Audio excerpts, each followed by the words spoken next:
Welcome to the Slut Next Door podcast, where we dive deep into desire, unravel kinks and fetishes, and explore the deliciously naughty side of self-discovery.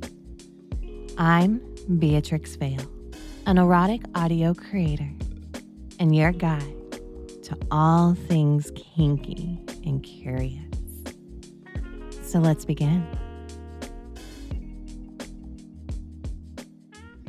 Hello, darlings. Today we're going to talk about pornosexuality. It is a term that can sound a little provocative, maybe even taboo for some, but at the heart of it, it's just another way to experience erotic energy. And for some, it's a kink. For others, it's even an identity. And for many, it's both. So we're going to unpack what it means, where it comes from, and why it can be such a charged, fascinating part of sexuality. Now, before we dive in today's episode, I want to introduce something new I'll be doing at the start of each podcast episode. I've decided that every week I'm going to share what's making me feel like a goddess lately. I've said this before on the podcast.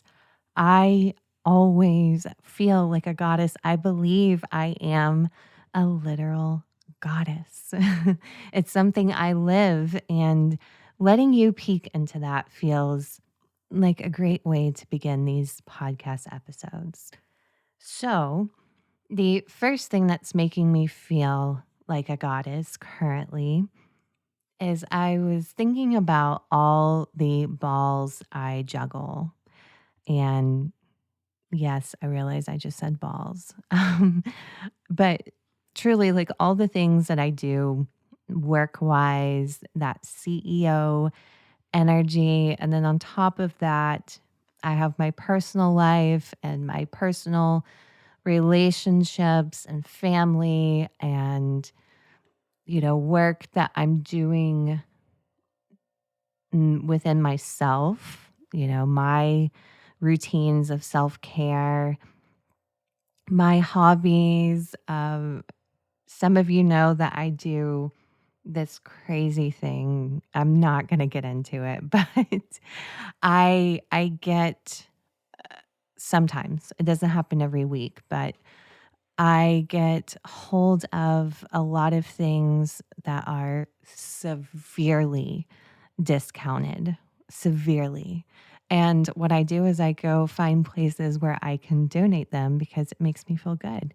And it's fun. It was just a silly little thing that I do. But anyway, so there's all these things. Like every day I'm juggling a billion things sometimes. And I like my life that way. I like feeling busy. I like feeling like I'm doing something. And I do all that and maintain a pretty good level of sanity. I remain calm, and I can have a billion things running at me, and I'm dropping so many of those balls at the same time.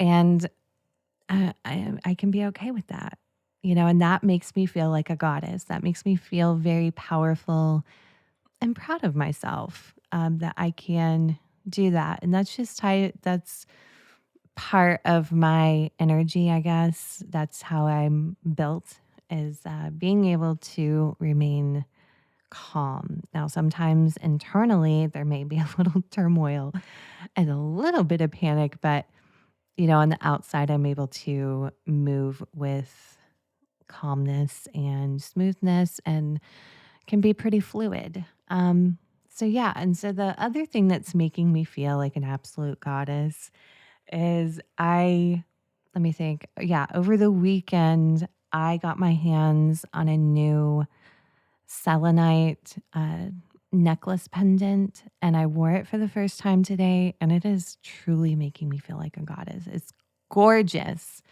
I love selenite. I love how pure it looks. I love that it is a something that cleanses, and it just makes me feel like a goddess wearing it. um, and then lastly, what's making me feel like a goddess is I was thinking about the gifts that I do receive from my very good boys. That always makes me feel like a goddess. Just gifts, like metaphorically placed at my feet, makes me feel taken care of and like a goddess. I mean, it's that simple. I love it. And I have to laugh because I had a friend on Twitter, a fellow content creator. So, a recent gift that I received was this vacuum cleaner. And I know that sounds so silly that that's on my throne wish list, but I feel like she really was able to say what that means. And what that means is that's a MILFy gift. And that just made me laugh. Um, I think that just shows, when you're a woman at a certain maturity level, a new vacuum is so luxurious and so exciting to get. So it is very MILFy, and I love it. So, with all that said, let's go ahead and dive into the topic today: pornosexuality, or you may hear it as pornosexual. So, what does it mean?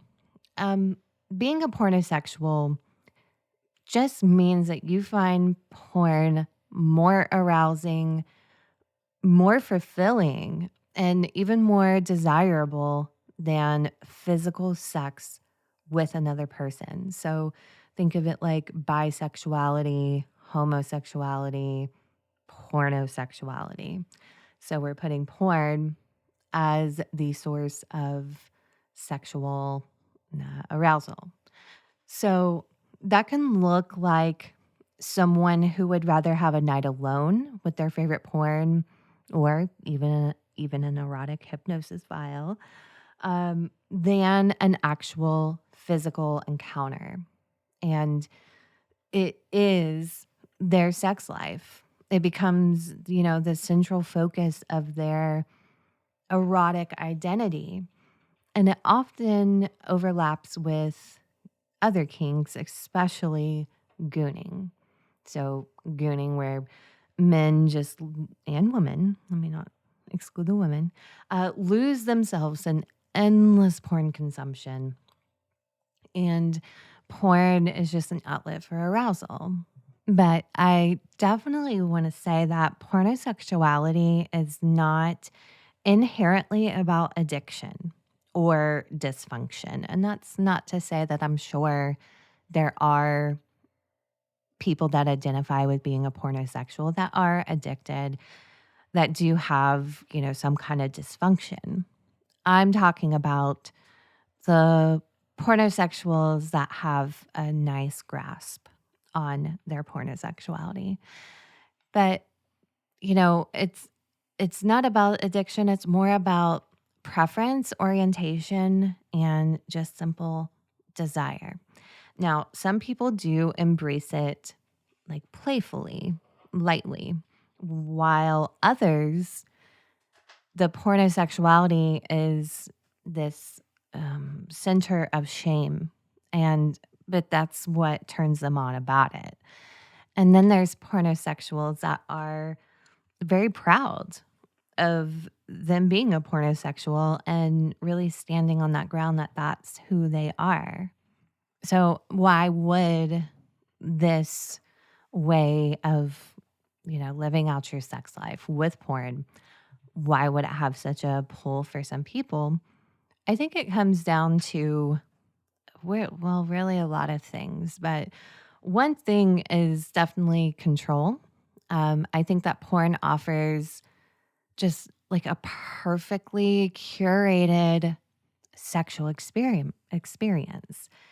It's like fantasy on demand, if you want to call that. Like you can choose the exact fetish, the tone you're going for, the intensity, and it just delivers consistency in a way that, say, a human partner simply cannot.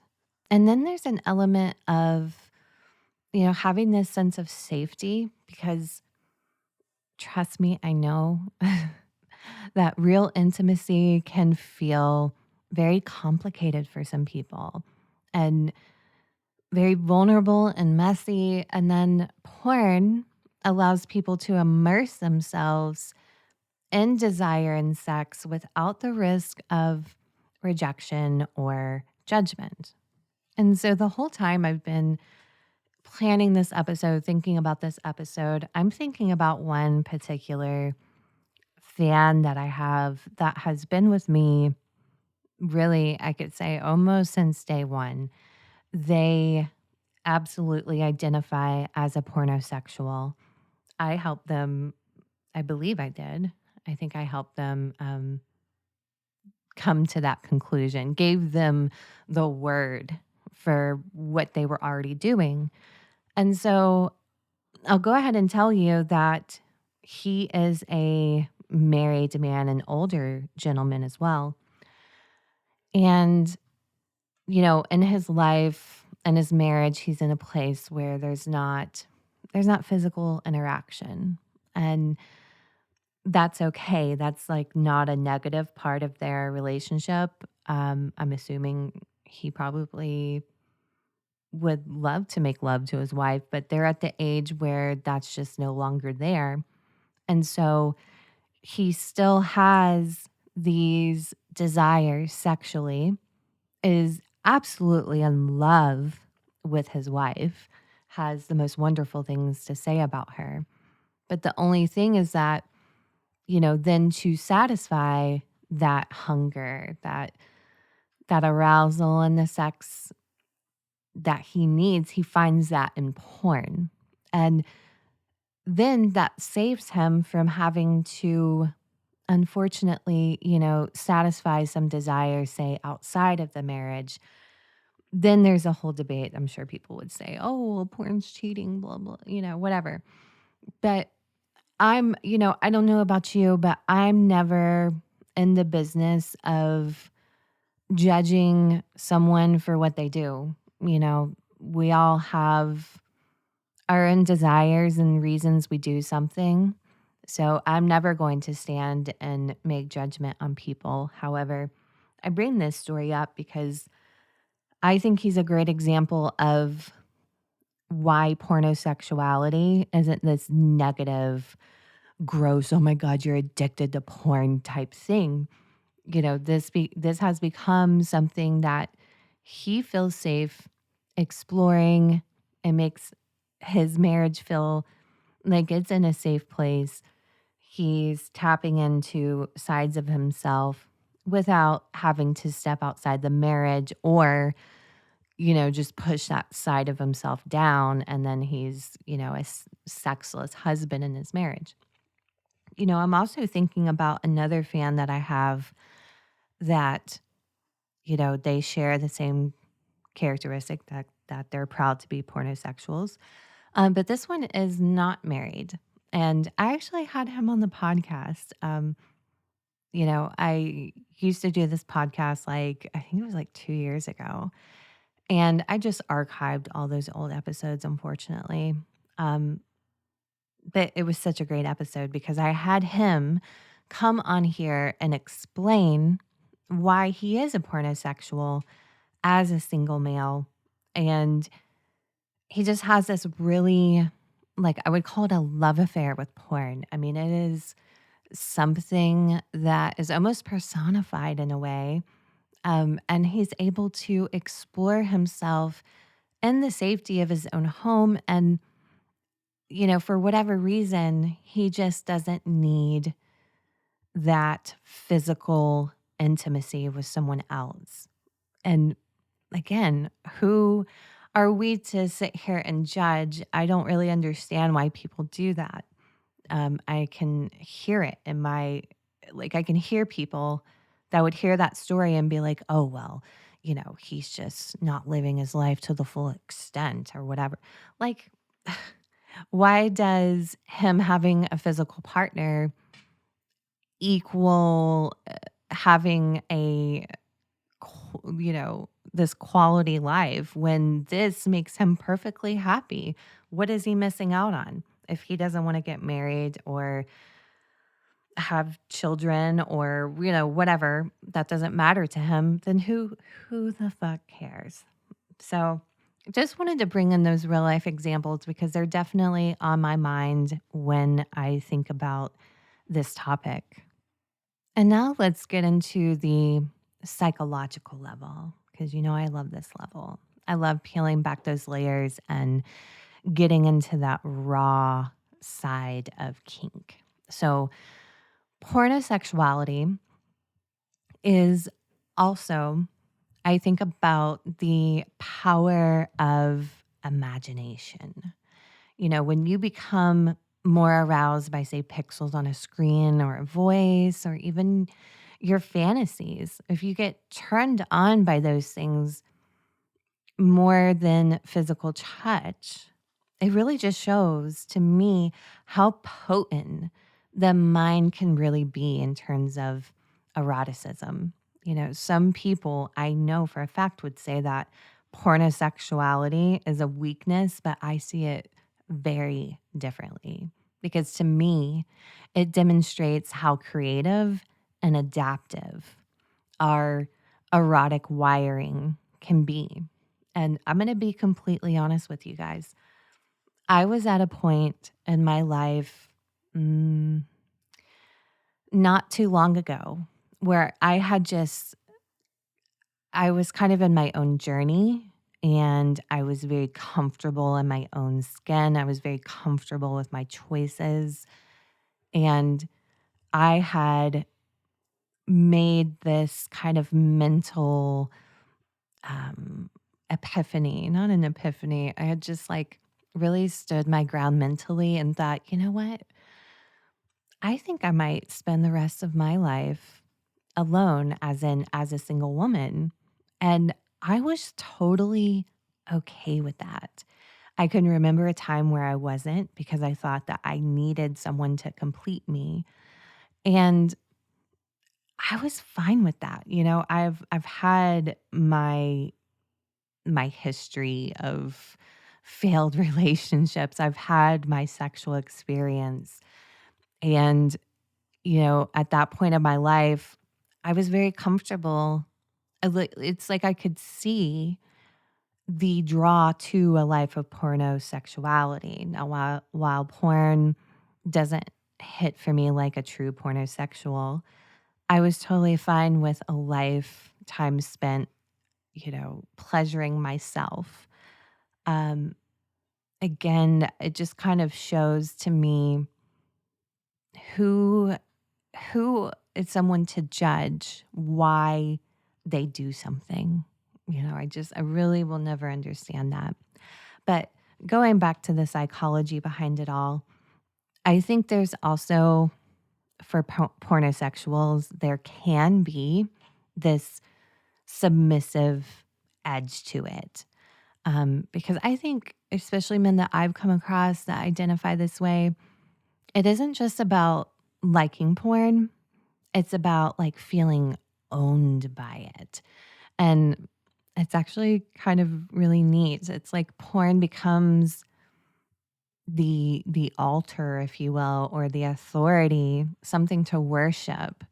And then with that too, there's an avenue to travel down for some people where the humiliation and admitting that you'd rather have porn than an actual partner, there's kind of this liberation that happens with it. And that really, that sting of erotic humiliation that some people do like. So the paradox of the shame aspect, the humiliation, but then also the ecstasy, I think is what makes, this identity or this kink so psychologically rich. So now let's talk about the shame that I think often gets attached to pornosexuality. And honestly, porn is such a dirty word for some people. And I will keep saying this. I don't understand why. It's still a dirty word in the year 2025, but whatever. We won't get into that. Um, but there is this level of shame and judgment really to any non-traditional form of desire. Like people just love to judge what they don't understand. And I think that people are measuring worth based on outdated standards.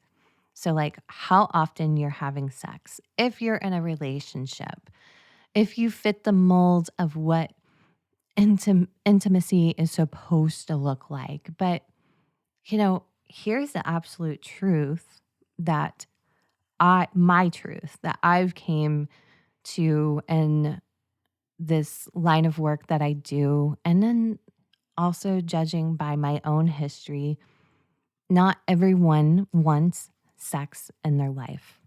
Not everyone needs it, and if you do need it, that's totally fine. I'm definitely not saying that pornosexuality is for everyone, but for some people, they don't need it. And in my eyes, that does not make them broken or less valuable because we are all so unique. Our erotic identity is kind of like our fingerprints. None of them are truly alike and identical. And so, I was reading something the other day, or I was listening to something that was talking about the generation of young people that are like young adults right now and how so many are not drinking. They're not doing drugs. They're not smoking cigarettes like, say, older generations did in their young adulthood or their teen years, even. And so when I think about pornosexuality, I'm kind of reminded that we live in a totally different world, like especially compared to when, say, your grandparents or depending on your age, when your parents grew up. Because let's just say, like in the 1950s, your entire value was tied to whether you were married and reproduced and stayed inside the lines of a quote unquote respectable life. And then if you weren't in a relationship, I think that people assume something was wrong with you. And I wish I could say that today we know better. I know that some of you do, like me, because I understand that fulfillment doesn't have to come from marriage or even from traditional sex. We live in a very interesting world, that like with the internet and social media, you can stay in your home and almost feel like you're traveling the world. Do you know what I mean? Like you can buy sex toys that feel like the real thing, And I think people are scared of that. They're scared that, oh my gosh, people are going to become so isolated and whatever, but what if that's something they prefer? What if that's something they chose? And why does that bother you? Is what I want to say. But if you know me, I love pushing back against kink shaming because what's really threatening about pornosexuality to me is that it challenges those old rules, because it says, I don't need to conform and I don't need to prove my worth through, say, relationships or traditional sex. It's saying that you define your desire your own way. And isn't that true liberation? You know, the refusal to apologize and surrendering to your own truth. I'm sorry, but going back to the beginning of the episode, that's goddess energy right there. um, so let's dig into pornosexuality a little more. My mouth is wanting to trip up on myself a lot in this episode. But so when I think about pornosexuality, I really don't see something to be pitied or mocked unless I ask for it. Some do, and that's fine. I will absolutely pity and mock you. But when I look at the core of it, I really see a lot of devotion and creativity. And I also see erotic energy flowing in ways that really don't look like anyone else's definition of intimacy. It's like a very modern day definition. And I do think it makes a pornosexual a little different, which I think is good. And I know I keep harping on this, but I don't think anyone has to fit yourself into an outdated idea of value. You know, if this is what you want, then own it. And this might make a little bit more sense. Let me get back to the defining part of this, because I do get so emotional about the kink shaming. The more erotic, the fun side of pornosexuality. Pornosexuality definitely has a overlap with gooning. And so if you don't know, gooning is, just getting lost in the spiral of porn and masturbating, edging yourself, surrendering time and focus and even willpower. And gooning can become like very trance-like, which then feels addictive. Notice how I said feels addictive. And I think for some people, that state of mind, that addictive like quality, the trance of it all is the goal. It's arousing and it is the goal. And so pornosexuality, I think that you can't really, I mean, you could, I guess. I was going to say you can't have pornosexuality without gooning, but it is definitely one and the same a lot of times. Now, you can goon without being a pornosexual for sure. But like I've mentioned previously in the episode, there are ways where pornosexuality plays into humiliation, and that's not all the time. That's only if you like it, you know. So what does that look like?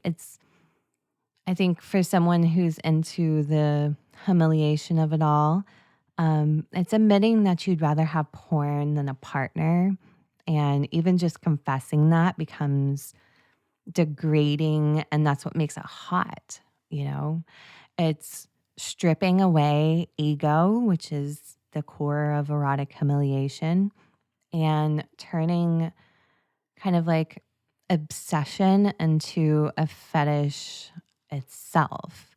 So, it's like saying, I don't need real women. I just need porn. I just need your audios, whatever it is they're saying. They're really saying that they choose worship over reality. And then on the other hand, you have pornosexuals that are just pure worshipers of porn. Porn becomes exalted, almost like a living, breathing art form. And it's like a whole ritual and reverence, giving themselves over to something bigger. And that's where someone like me ties in really nicely, because if porn becomes the altar, then I become like the high priestess in a way, guiding the ritual. And my voice, my files, I'm like the high priestess of their pornosexuality. And I love it. I love it. And I think that when I create gooning files that a pornosexual will listen to, or even just a gooner, I think it creates a sense of I'm not doing this alone, which becomes fun, or even I'm doing it for her. But to wrap it all up, when we look at pornosexuality, I'm thinking about what do we see? And I hope through this episode that you have seen that it doesn't have to be a weakness. It's not a brokenness. It is creativity, it's worship, and even it can be devotion. Porn for some is just entertainment. But for pornosexuals, it becomes something way more than that. Like I mentioned, like an altar. And when you step into that truth as a pornosexual, when you claim it without apology, it stops being shameful and it becomes powerful. And I know that for some, that can be very challenging because you're working against societal pressure and norms to be a certain way. And I know that you may have a past that tells you what you're doing is completely wrong. And even, I roll my eyes as I say this, even evil if you have this religious upbringing. So I recognize that it's not as easy. I definitely make it sound easy. So I recognize if you struggle with this side of yourself, I see you and I understand. But, we don't live in the 1950s anymore. Your worth, in my opinion, is definitely not tied to whether you're in a relationship or how much you're having real sex. I don't think desire has to fit into anyone else's box. So if porn, if gooning, if listening to erotic audio files lights you up, then that's your truth. And that can be freeing. And it doesn't have to be something that's permanent. It can be something that just feels right in the moment of, your journey through life. So if pornosexuality is your path, I encourage you to own it because in the end, what could be more divine than giving yourself fully to your own desires? So with that said, thank you for listening. I hope you enjoyed this episode. As always, check out missbeatrix.com. That's MISSBEATRIX. If you would like to hear what kind of files that I do have for pornosexuals and or for gooning, I have free files within those themes that you can find right now. But again, thanks for listening. And until next time, bye. And that's a wrap for this episode of The Slut Next Door, where we dive deep into the raw, unapologetic truths of human desire. If you loved what you heard today, make sure to subscribe and turn on notifications so you never miss a juicy moment. Want to connect with me outside the podcast? Click the link in my bio, where you can find lots of juicy content and options. Until next time, I'm Beatrix Vale, your Slut Next Door, and I'll see you in the next episode.